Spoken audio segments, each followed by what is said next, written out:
let's get right to it like we always do. Let's see, Monday and Tuesday of this week were pretty quiet news days, not really much to report there. Wednesday of this week started 2 days of testimony for Janet Yellen, so certainly stocks and bonds rallied on Wednesday of this week just from Janet Yellen's initial comments that they have no commitment to any future rate hikes, so all the financial markets reacted positively there. Also discussion in her testimony of just the normalization of their balance sheet. You know, right now they have $4.4 trillion of U.S. Treasuries and mortgage-backed securities. We've been talking about this. They're going to start normalizing their balance sheet, not reinvesting them, which is going to be a tightening. Probably going to see this starting in September of this year, so we'll have to wait and see what happens. If not September, probably December.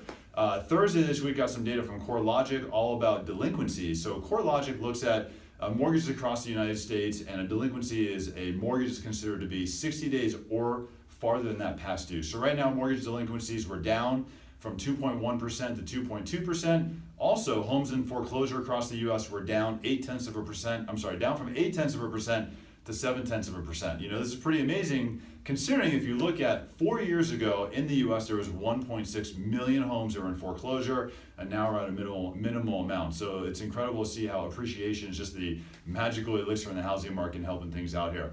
Also got some refinance data. Refinance is down 58% year over year. Mortgage rates are just above 0.5% higher, exactly 56 basis points higher right now than they were a year ago, so it certainly has a very significant impact on interest rates and refinances. And then today we get the CPI. So CPI is a consumer price index. This is our favorite gauge of inflation. The Federal Reserve looks at what's called the PCE, that's the personal consumption expenditure, and we just think the CPI is more accurate. The reason why is because CPI uses in their factors out-of-pocket medical expenses and housing, and I don't know anyone that's probably not paying for housing or some sort of out-of-pocket medical expenses. So month over month CPI, the core rate, which excludes housing and energy, was flat, stayed the same at 1.7%. But what's interesting to see is that the headline rate, which is inclusive of the volatile food and energy, was down from 1.9% to 1.6%. So really interesting to see inflation down.